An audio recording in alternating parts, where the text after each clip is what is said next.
Good afternoon, Ben. Hi, Sally. How are you? I'm very well today, thank you. Good. That's good. We are up to Chapter 8, Change and Transition. There's always the danger of achievement, Sally. There certainly is, especially when you get to this point. Your opening quote for the chapter is, "A noble purpose inspires sacrifice, stimulates innovation, and encourages perseverance." Gary Hamel. Yep, that's a great quote. It's a fantastic quote, and it really leans into, I guess, some of the topics that we'll be covering in today's conversation, which is the 3 stages of transition, Mm-hmm. our strategic innovation for Australia, and I think what it looks like for 2050, and business with purpose as well. They're some of those key topics that we're going to cover. But the first one, Ben, is the 3 stages of transition. Sure, Sally. I mean that's it's a really important issue that personally we have to grapple with, and especially though groups and organisations, and dare I say Australia has to grapple with it over the next 3 to 5 years. And the 3 stages are very, very simple, and they're not dissimilar to Elizabeth Kubler-Ross's work on death and grieving with death and dying. But the way William Bridges framed it, he talks about the letting go process, which can be a very difficult and painful process. He calls it the next phase. He calls it the wilderness period, I think. And that's a period where there's a sense of being lost, a sense of not knowing that you can't go back, but not knowing where forward is.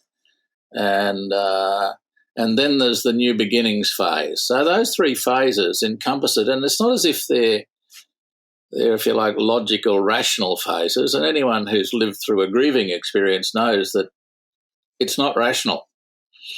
You can move backwards and forwards in the phases, as quickly as your imagination or your mind works. And it's a very, very complex kind of process in the end. And look, I'll just tell one story about it. And maybe I've told this before, but I worked with a group of middle-aged men who worked in a statutory system, and the regulations in their particular discipline and profession were changing quite profoundly, to the point where it was in the period of corporatisation. So they'd all been in the statutory system all their life, and now they were going to be commercialised. And it was very traumatic for them. And we went through this process and talking about it, and one of the guys was weeping. And it occurred to me that this was a bit different, and so we stopped and I addressed the issue and got him to talk about it. And he said that he thought he was the only one in the group experiencing the sense of anguish that he was experiencing. And all of a sudden he found out that, in a sense, everyone was experiencing it. Yeah. And for that group, it was an amazing little, how would you like it, a amazing cathartic experience almost, because they all had a sense of wilderness. They knew and loved the system they were in, and while they didn't like it, it was what they knew and it was what they felt safe in. And this new system was going to be so profoundly different for them, and they didn't know really, certainly the older ones, didn't know how they were going to manage. So it was quite, for me, a memorable experience in that, the whole experience stuck with me for, and that was probably 25 years ago. But I've never forgotten that sense of wilderness, that sense of loss. And if you think about your own life, a major work crisis of some proportions, my hypothesis is this is where the real learning happens. And if you're not living through a process like this, you're not really experiencing the learning. And No, I think that's what happens with change management failures is that there's a lot of planning around all this execution and what's going to actually happen, but the emotional element of the strategy is missing, and people aren't aware of where they're at in the story, I guess, in the journey. And people go, oh, you need to get on the bus or off the bus. Well, I didn't even realise that I was getting on a bus. I don't know where the bus is going, and no one's acknowledged where we were at, and we haven't had an opportunity to express ourselves. And like what this guy was doing was sharing and expressing his emotion of that, grieving the loss, and then being able to be in a position to let go. So we just assume, I think, a lot that people are ready to let go, but we don't do the work before that. and I think that, and one of the things that's important is we don't have the language systems.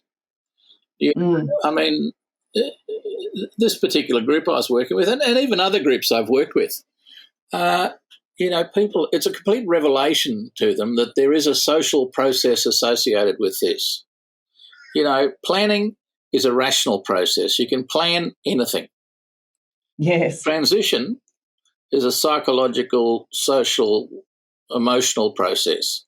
Now, human beings, you can't plan that.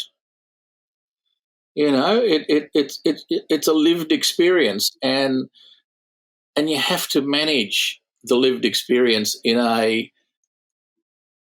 positive, dare I say, productive way. And it's very difficult for, one of the things I've thought about over the years, and I've spent a lot of time working with people on it, business essentially is a social process. We can learn all the content we like about, marketing and accounting and operations and all of those content things. But ultimately, it's about groups of people coming together in some form of social process and moving themselves from point A to point B on a daily, weekly, monthly basis. And if you don't have a map to describe the social process that's occurring, then it's always going to be a bit of a fog for people. That sort of comments you get like, I always thought that was the way it is. People just don't have a good language to talk about, for example, transition, which is a psychological change, is a rational process where you can map out step 1 to step 5. You can jump through the processes, get to the end, and the structural or the rational stuff is done. But nobody addresses, or very few address, the social process. How does that happen? And that was the outcome of that conversation I had with that group. And obviously you struck it too in different places. Yes, absolutely. And I think that my own experience is that the more times that you go through these situations, the greater your, I guess, self-awareness and self-actualization is. And then you can actually journey through it with a bit more flow. However, there's no absolute predictable outcome except for the fact that it's not going to be predictable. That's about it. You can do all the best in the world. However, I think that's why there's this huge movement towards, agile and quicker learning loops, because there's a necessity for speed to keep up with the pace of change. However, people are very underprepared for this. See, it's worth thinking about, the actual emotional process that goes, the letting go process is a very painful one, because at some levels, and you can kind of see it happening in Australia as we speak with the COVID process. We had this profound intervention in our lives. For most of us, it's probably the biggest external intervention that's ever happened in our life. None of us lived through the Depression or the Second World War. And so the baby boomers, the post-1945 babies, which is pretty well everyone, have never lived through anything like this. And all of a sudden, overnight our world was different. Mm. And there were all of these, fear, anxiety, a whole range of people pretending it didn't happen. They don't need to wear face masks. They don't know. This will all just go away. So we had the whole, and we're still having some of that. You can see it. Some people are still at the phase where all this was just awful. We didn't need to do any of this stuff. We should have just let it all happen. The government shouldn't have closed anything down. There's a form of denial in a lot of that's terrifying. The extent to which the government closed down is always debatable, but there are some who just cannot deal with it. And then you go through this next phase of and you can hear this happening, the resentment in people, all our freedoms are taken away, the government's controlling us, all of that stuff, it really has been, you can see it playing out on the television in front of your eyes, all of these different emotions. And there's all these. I think that surprised quite a lot of people too about, I guess, who is your neighbour, so to speak, Yep. and friends and family that show up with different viewpoints that were never discovered before through any other conversation. Yep. Even people that are anti-vaxxers or pro-vaxxers or whichever side of the fence you're on, Yep. or wherever you are. Even if you're not on the, if you're just on the fence and you're happy to listen to everyone's point of view because you've got a sort of learning mindset. I think that's been quite interesting as well. Yeah. Oh, I think it's been fascinating watching it. And then there's the new beginnings, there's a sense of excitement. And one of the things you can watch happening in Australia as we speak, and I mean, I wasn't thinking about this when I wrote the book, but there's almost in some spheres a denial that it's happened. Oh, well, we can now we'll go back to 4.5% or 4.1% GDP, and it's kind of like it didn't happen. Everything's going to go back to normal. Now, my hypothesis is that nothing will go back to normal. My suggestion is that this has been arguably the most profound social and economic shock that this country has had since the Second World War. And we don't know what the consequences of all that are, either at a social level. We don't know what the residual outcomes of COVID are. We certainly don't have any clues about the emotional over time outcomes. And I mean, even, the suggestion is there's we won't know for a while till we see the stats, but, the suicide rate's been higher. Health issues have accelerated in the period of COVID. And a lot of it's been bundled up under COVID. But, I mean, these might, the sickness of COVID, but there might be a whole range of other things that have evolved that we're not clear about yet, And then the whole issue of new beginnings, just going back to the way it was, I don't think is an acceptable option. I think we as a country have an opportunity to now to do something special, and the government's kind of, if you like, wandering around the edges of it. They've gone out with the modern manufacturing strategy, $1.5 billion. Albanese's running around in the background saying, well, when we come in, we'll spend $15 billion. And I think that's the wrong debate. The wrong debate is manufacturing something we want to do in the future? And if it is, both parties should come together and say, and this is what we're going to spend money on. I mean, this political one-upmanship will keep us in the neutral phase, while people are mucking around. But, there are seeds emerging about possible futures, and, I mean, they're to be encouraged. Yes, it's certainly given us people an opportunity to challenge the status quo, absolutely. Yep. And with any transition, you're going to get people that always want to revert back to the way things were. But I think in our last podcast, Ben, we were talking about that, and you pointed out that even if you think that how things were is better than the future of what it could look like, you can't actually control change from occurring. Mm. because if it's already once something's already changed, you can't unlearn it, or you can't change that situation. You need to either go with it and move with the times, or get left behind. Yeah. Look, I think, I think that it raises the whole issue of how we think about change and how we think about moving forward, and the struggle we have in our country, and I mean, I'd say it in a way that's quite provocative, but I mean, it's a complete absence of imagination and vision, and the whole issue of foresight. We've had Yeah. an opportunity here to grapple with where Australia is. We now know in a whole range of levels we're incredibly vulnerable at a lot of levels in our supply chain. And, whether it's fuel or whether it's chemicals or whether it's a whole range of different manufactured materials, we spent the last 30 years working out a way to outsource it to the universe.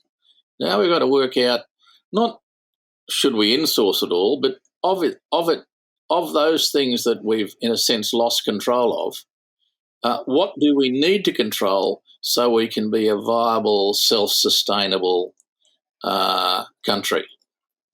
And I think, there are some big questions there. Jennifer Westacott talks about businesses having higher purpose. Part of the reason that we're in this situation is called Australian businesses joined the global race to the bottom in terms of costs. So they outsourced everything. Now, that's left us as a country, as a nation, in a very vulnerable circumstance. We couldn't even make personal protective equipment in Australia. And companies had to, people were celebrating the fact that companies had to pivot to do it. So we've never had a sense in business that business is working for Australia. In the last 30 years, business has worked for itself. And I think Jennifer Westacott kind of talks about there's a desperate need for business to have a higher purpose or a noble cause, and some of that might be contributing to the national sovereignty, if you like. There's something we have to do, and then maybe government has to, if you like, change its focus and not stay hands off and get involved and make some serious investments in strategic industries or areas where it's not negotiable that we have a manufacturing place in the system. My understanding is that not only in manufacturing but in IT, we're very vulnerable because we've outsourced a lot of our high-end capability. And that's a real worry. All of our data, for example, all our data centres is controlled offshore, effectively. And we can say what we like about that, but there's nobody overseas working in our best interest. And is that just a race to the bottom? Do we let that go? Do we not see the foresight of, an immediate higher cost for a longer term game? That seems to be the storyline that I see in a lot of decisions. Not that I was there as a decision maker, but, sitting on the sideline, that's how it appears. You don't have to be a rocket scientist to see what's happened. Yeah, it seems obvious, doesn't it? Well, now it is, and it was obvious before, but now it's more visible. And you can't, as they said, you can't unsee some of this stuff. Now that, for example, we haven't got a chemical industry in Australia, and there's a whole range of consequences for that. Well, we haven't got a fuel, so we're limited to 60 to 90 days fuel at any window of time. So if anyone decided to close us down, we're in deep trouble. We have a shipping industry, so we're beholden to whoever owns ships. And I mean, I'm not that's not my field of expertise, but you just kind of look at it and think, how do we let that stuff happen? Who is making? And I'm always fascinated by the notion that somewhere in the last 10 to 15 years, we discovered we were a country dominated by the service industry. And it was euphemistically talked about that we made the transition from mining to service industries. Mm. So my question is, who made that decision and when was it made? And I suspect the answer is nobody made the decision. It was just a disconnected business decision where every business was making decisions in its own interest so it could get the lowest price.